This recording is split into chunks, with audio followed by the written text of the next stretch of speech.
antara amalan amal baik yang terus masuk mencerahkan kubur ibu dan ayah, melapangkan kubur mak dan ayah adalah doa anak.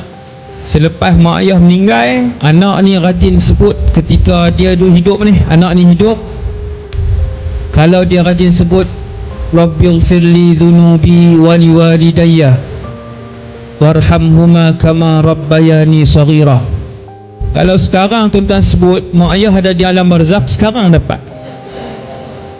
sekarang ni mak dan ayah dapat dengan izin Allah. Dia tak ada nak pergi ke sini dulu, dia nak transit di sini, tak ada. Sebab tu anak kena bagi reti agama. Maka anak ni dia akan jadi anak yang tahu macam mana nak menggembirakan ibu dan ayah walaupun mak dan ayah sudah berada di alam barzakh.